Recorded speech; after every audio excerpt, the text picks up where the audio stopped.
അസ്സലാമു അലൈക്കും വറഹ്മത്തുള്ളാഹി വബറകാതുഹു. ബിസ്മില്ലാ അൽഹംദുലില്ലാ അല്ലദീ ഹദാനാ ലിഹാദാ വമാ കുന്നാ ലിനഹ്തദിയ ലൗലാ അൻ ഹദാനല്ലാഹ് അമ്മാ ബഅദ്. അല്ലാഹുമ്മ റബ്ബി ഇശ്റഹ് ലീ സദ്രീ വയസ്സിർ ലീ അംരി വഹ്ലുൽ ഉഖ്ദതം മിൻ ലിസാനി യഫ്ഖഹു ഖൗലി. ഏറെ സ്നേഹാദരനരായ സത്യവിശ്വാസികളെ, വിശ്വാസിനികളെ, സൂറത്തുൽ മുൽക്കിലെ 11-12 വചനങ്ങളാണ് കഴിഞ്ഞ ക്ലാസ്സിൽ നമ്മൾ പഠിച്ചത്. ഇന്ന് ഇൻഷാ അല്ലാഹ് 13-14 വചനങ്ങളാണ് പഠിക്കുന്നത്. അല്ലാഹു സുബ്ഹാനഹു വ തആല അവൻ നമ്മുടെ രഹസ്യവും പരസ്യവും അറിയുന്നവനാണ്. അതുകൊണ്ട് തന്നെ അവനെ ഭയപ്പെട്ടുകൊണ്ട്, അദൃശ്യത്തിൽ തന്നെയും അവനെ ഭയപ്പെട്ടുകൊണ്ട് ജീവിച്ചു കഴിഞ്ഞാൽ, രഹസ്യ ജീവിതം നന്നാക്കി കഴിഞ്ഞാൽ അതിലൂടെ വമ്പിച്ചതായ പ്രതിഫലം ലഭിക്കും എന്നാണ് അല്ലാഹു സുബ്ഹാനഹു വ തആല നമ്മെ ഓർമ്മപ്പെടുത്തിയത്. അതോടൊപ്പം അല്ലാഹു അവൻ്റെ കഴിവിനെക്കുറിച്ച്, അവൻ്റെ അറിവിനെക്കുറിച്ച്, അവൻ നാം രഹസ്യമാക്കിയതിനെക്കുറിച്ചും അറിയും. അല്ലാഹു നമ്മുടെ ഹൃദയത്തിലുള്ളതുപോലും അറിയും എന്നത് ഓർമ്മപ്പെടുത്തിക്കൊണ്ട് മറ്റൊരു വചനം നമ്മെ പരിചയപ്പെടുത്തുന്നു. ആ ആയത്ത് നമുക്കൊന്ന് കേൾക്കാം. وأسروا قولكم أو اجهروا به إنه عليم بذات الصدور. അല്ലാഹു പറയുകയാണ്, വ അസിറു, അസറ യുസിറു, സിറ് എന്ന് പറഞ്ഞാൽ രഹസ്യം എന്നാണ്, ഗോപ്യമാക്കി വെച്ചത്. വ അസിറു, നിങ്ങൾ ഗോപ്യമാക്കി വെച്ചാൽ, രഹസ്യമാക്കി വെച്ചാൽ, പതുക്കെ പറഞ്ഞാൽ, ഖൗലക്കും, നിങ്ങളുടെ വാക്കുകൾ, നിങ്ങളുടെ സംസാരം അത് ഗോപ്യമായി, രഹസ്യമായി, പതുക്കെയായി, ആരും കേൾക്കാതെ പറഞ്ഞു കഴിഞ്ഞാൽ, അവിജ്ഹറൂബി, അല്ലെങ്കിൽ, ഔ എന്ന് പറഞ്ഞാൽ അല്ലെങ്കിൽ, അവിജ്ഹറൂബി, അല്ലെങ്കിൽ അതിനെ പരസ്യമാക്കിയാൽ. അപ്പോൾ നിങ്ങളുടെ സംസാരം രഹസ്യമായോ പരസ്യമായോ ആകട്ടെ, അള്ളാഹുവിനെ സംബന്ധിച്ചിടത്തോളം അതിന് യാതൊരു നിലക്കുമുള്ള തടസ്സവുമില്ല. അവൻ രഹസ്യമായതും അറിയും, അവൻ പരസ്യമായതും അറിയും, അവൻ എല്ലാം അറിയുന്നവനാണ് എന്ന് വിശുദ്ധ ഖുർആൻ നമുക്ക് ആവർത്തിച്ച് ഓർമ്മപ്പെടുത്തി തരുന്നുണ്ട്. നാം ഒറ്റയ്ക്ക് ചെയ്തതാകട്ടെ, ഇരുട്ടത്ത് ചെയ്തതാകട്ടെ, പകലിൽ ചെയ്തതാകട്ടെ, രാത്രിയിൽ ചെയ്തതാകട്ടെ, റൂമിനുള്ളിൽ ആരും കാണാതെ ചെയ്തതാകട്ടെ, പറഞ്ഞതാകട്ടെ, കണ്ടതാകട്ടെ, കേട്ടതാകട്ടെ, ഏതുമാകട്ടെ, അല്ലാഹു സുബ്ഹാനഹു വ തആല അവൻ അറിയും എന്ന് അല്ലാഹു പറഞ്ഞിട്ട് അല്ലാഹു പറയാണ്, ഇന്നഹു അലീമും ബിദാത്തിസ് സുദൂർ, നിങ്ങളുടെ നെഞ്ചകത്തുള്ളത്, നിങ്ങളുടെ മനസ്സു മന്ത്രിച്ചത് അതവൻ അറിയും എന്ന് അല്ലാഹു സുബ്ഹാനഹു വ തആല നമ്മെ ഓർമ്മപ്പെടുത്തുന്നുണ്ട്. അതുകൊണ്ട് രഹസ്യമായി കൊണ്ട് ഒന്നും ഒളിപ്പിച്ചു വെക്കാൻ സാധിക്കുകയില്ല. ഒരു സമയത്ത് 2 കുട്ടികളെടുത്ത് ഒരേ സാധനം കൊടുത്തിട്ട് നിങ്ങൾ എവിടെയെങ്കിലും കൊണ്ട് ഒളിപ്പിച്ചു വെക്കണമെന്ന് പറഞ്ഞു. അങ്ങനെ ഒരു കുട്ടി കൊണ്ടുപോയി അവൾക്ക് ഒളിപ്പിച്ചു വെക്കാൻ കഴിയുന്ന ആ പരിധിയിൽ കൊണ്ട് ഒളിപ്പിച്ചു വെച്ചു. മറ്റേ കുട്ടി ആ സാധനവുമായി തിരിച്ചു വന്ന് ഈ സാധനം കൊടുത്ത ഒളിപ്പിച്ചു വെക്കണമെന്ന് പറഞ്ഞ ഈ വ്യക്തിയോട് തിരിച്ചു പറഞ്ഞു കൊടുക്കുന്നു, ഞാൻ എങ്ങനെയാണ് ഒളിപ്പിച്ചു വെക്കുക? ആരും കാണാത്ത സ്ഥലത്ത് ഞാൻ എങ്ങനെയാണ് ഒളിപ്പിച്ചു വെക്കുക? ആരും കണ്ടില്ലെങ്കിലും അള്ളാഹു കാണുകയില്ലേ എന്ന് പറഞ്ഞിട്ട് ആ അള്ളാഹുവിനെ കുറിച്ചുള്ള ആ ഒരു സൽവിചാരം കൊണ്ട് ആ കുട്ടി നമുക്ക് ഒരു പാഠം പഠിപ്പിച്ചു തരുന്നുണ്ട്. അതേ പാഠമാണ് വിശുദ്ധ ഖുർആൻ നമുക്ക് ഓർമ്മപ്പെടുത്തി തരുന്നത്. എവിടെയൊക്കെ ഒളിപ്പിച്ചു വെക്കാനും ശ്രമിച്ചാലും ശരി, ആരും അറിയാതെ നമ്മൾ രഹസ്യമാക്കാൻ ശ്രമിച്ചാലും ശരി, അറിയുന്നവനായ അള്ളാഹു ഉണ്ട് എന്ന ബോധമാണ്, സൽവിചാരമാണ്, എന്ന വിശ്വാസമാണ് നമുക്ക് മുതൽക്കൂട്ടാകേണ്ടത്. അത് പാരത്രിക ലോകത്ത് വമ്പിച്ച പ്രതിഫലം ലഭിക്കും എന്നും വിശുദ്ധ ഖുർആൻ നമുക്ക് പഠിപ്പിച്ചു നൽകുന്നുണ്ട്. അത് തന്നെയാണ് സൂറത്തുൽ ലുഖ്മാനിൽ അള്ളാഹു നമ്മെ ഓർമ്മപ്പെടുത്തിയത്. നീ എവിടെയാണെങ്കിലും, എവിടെ കൊണ്ട് എന്തൊളിപ്പിച്ചു വച്ചാലും ശരി, പാറയ്ക്കുള്ളിൽ ഗോപ്യമാക്കി വച്ചാലും ശരി, യഅതി ബിഹല്ലാ, അതല്ലാഹു കൊണ്ടുവരിക തന്നെ ചെയ്യും എന്ന് വിശുദ്ധ ഖുർആൻ ഓർമ്മപ്പെടുത്തുന്നുണ്ട്. മനുഷ്യരുടെ മുമ്പിൽ നമുക്ക് മാന്യനായി നമ്മുടെ രഹസ്യങ്ങളെ ഒളിപ്പിച്ചു വെക്കാൻ സാധിക്കും. എന്നാൽ അള്ളാഹുവിൻ്റെ മുന്നിൽ ഒളിപ്പിച്ചു വെക്കാൻ യാതൊന്നും സാധിക്കുകയില്ല എന്ന് ഈ ആയത്ത് ഓർമ്മപ്പെടുത്തുന്നുണ്ട്. യസ്തഖ്ഫൂന മിനന്നാസ്, ജനങ്ങളെ ഒളിപ്പിച്ചു വെക്കാൻ സാധിക്കും, മറച്ചു വെക്കാൻ സാധിക്കും. വലാ യസ്തഖ്ഫൂന മിനല്ലാഹ്, അള്ളാഹുവിൽ നിന്ന് മറച്ചു വെക്കാനോ ഒളിച്ചു വെക്കാനോ സാധ്യമല്ല എന്ന് വിശുദ്ധ ഖുർആൻ ആവർത്തിച്ച് ഓർമ്മപ്പെടുത്തുന്നുണ്ട്. അതുകൊണ്ട് സഹോദരങ്ങളെ, സഹോദരിമാരെ, നമ്മുടെ ഹോസ്റ്റൽ ജീവിതം ഒന്നുകൂടി പവിത്രമാക്കേണ്ടതുണ്ട് എന്നത് നമ്മൾ പ്രത്യേകം ശ്രദ്ധിക്കേണ്ടതുണ്ട്.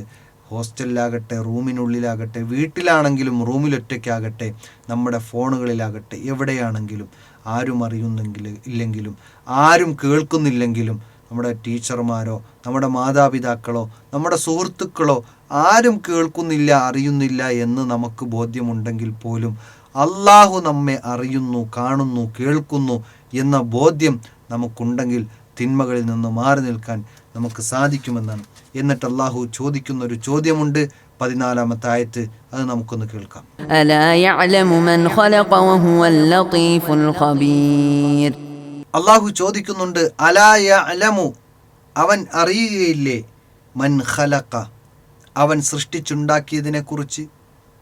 ഇവിടെ ഈ വാക്കിനെ 2 രൂപത്തിൽ വിശദീകരിച്ചതായി നമുക്ക് കാണാൻ സാധിക്കും. ഒന്നാമത്തത്, സൃഷ്ടിച്ചുണ്ടാക്കിയവൻ എല്ലാം അറിയുകയില്ലേ എന്നാണ്. അലാ യഅലമു മൻ ഖലഖ, സൃഷ്ടിച്ചുണ്ടാക്കിയവൻ ആരാണോ അവൻ എല്ലാം അറിയുകയില്ലേ എന്ന് ഒരു വിശദീകരണം നമുക്ക് കാണാൻ സാധിക്കും. രണ്ടാമത്തെ വിശദീകരണം, അലാ യഅലമു മൻ ഖലഖ എന്ന് പറഞ്ഞാൽ സൃഷ്ടിച്ചുണ്ടാക്കിയവരെ അവൻ അറിയുകയില്ലേ എന്നും കാണാൻ സാധിക്കും. ഇത് രണ്ടും വൈരുദ്ധ്യമല്ല, ഇത് രണ്ടും വൈവിധ്യങ്ങളാണ്. ഒന്ന്, സൃഷ്ടിച്ചുണ്ടാക്കിയവൻ അറിയുകയില്ലേ, അതിൻ്റെ മറ്റൊരു രൂപത്തിലുള്ള ചോദ്യമാണ് സൃഷ്ടിച്ചുണ്ടാക്കിയവരെ കുറിച്ച് അള്ളാഹു അറിയുകയില്ലേ എന്നത്. രണ്ടും സെയിം തന്നെയാണ്. അതുകൊണ്ട് തന്നെ സൃഷ്ടിച്ചുണ്ടാക്കിയവനായ അള്ളാഹു സൃഷ്ടികളെക്കുറിച്ച് അറിയുന്നവനാണ്. ഇപ്പോൾ നമുക്ക് തന്നെ അറിയാം, നമ്മൾ എന്തെങ്കിലും ഒരു പുതിയ സാധനം ഉണ്ടാക്കുകയാണ് എങ്കിൽ, ഒരു കമ്പനി ഒരു പ്രൊഡക്റ്റ് ഉണ്ടാക്കി കഴിഞ്ഞാൽ, ഒരു വാഷിംഗ് മെഷീനോ അല്ലെങ്കിൽ മറ്റേതെങ്കിലും അത്തരം ഇലക്ട്രോണിക് സാധനങ്ങളോ ഉണ്ടാക്കി കഴിഞ്ഞാൽ അതിനൊരു മാനുവൽ ഇൻസ്ട്രക്ഷൻ അവർ നൽകും. കാരണം ആ മെഷീൻ ഉണ്ടാക്കിയ വ്യക്തിക്കറിയാം ഇതിൻ്റെ പ്രവർത്തന രീതി എങ്ങനെയെന്ന്. അതുകൊണ്ട് തന്നെ അവർ ഒരു മാനുവൽ ഇൻസ്ട്രക്ഷൻ നൽകും. അതിൻ്റെ സ്വഭാവം അറിയുന്ന, അതിനെ കൃത്യമായി നിർമ്മിച്ച ആൾക്ക് അതിൻ്റെ പ്രവർത്തന രീതികളെക്കുറിച്ച് അറിയുന്നവൻ അവനാണ് പറയേണ്ടത്.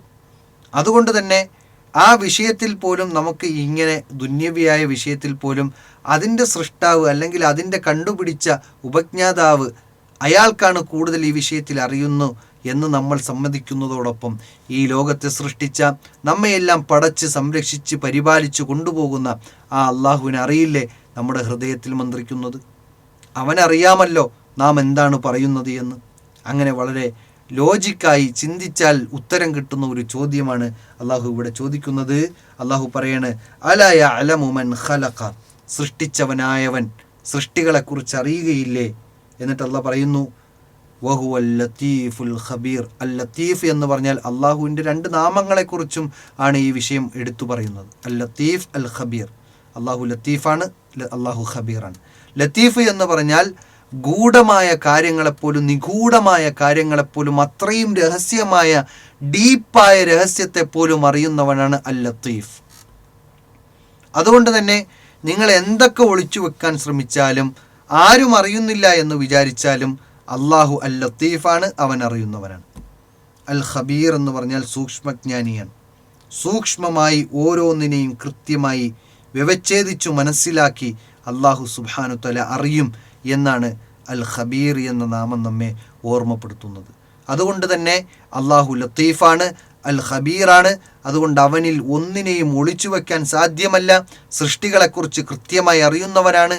ആ സൃഷ്ടികളുടെ വിഷയത്തിൽ, ആ അള്ളാഹു സുബ്ഹാനഹു തആലയുടെ വിഷയത്തിൽ സൃഷ്ടികൾക്ക് ഒന്നിനെയും മറച്ചു വയ്ക്കാൻ സാധ്യമല്ല എന്നും ഈ ആയത്ത് നമ്മെ ഓർമ്മപ്പെടുത്തുന്നു. ഈ ആയത്തുകളെല്ലാം നമ്മെ പഠിപ്പിക്കുന്നത് നമ്മുടെ രഹസ്യ ജീവിതം നന്നാക്കണമെന്നുള്ളതാണ്. ആരും അറിയുന്നില്ലെങ്കിലും, കാണുന്നില്ലെങ്കിലും, കേൾക്കുന്നില്ലെങ്കിലും, ആരും അറിയാൻ പോകുന്നില്ലെങ്കിലും, എല്ലാം അറിയുന്നവനായ, സദാ നിരീക്ഷിച്ചു കൊണ്ടിരിക്കുന്ന, സ്ഥലകാല വ്യത്യാസമില്ലാത്ത, ഭാഷാ വ്യത്യാസങ്ങളില്ലാത്ത അള്ളാഹു നമ്മെ നിരീക്ഷിക്കുന്നു, അള്ളാഹു നമ്മെ അറിയുന്നു.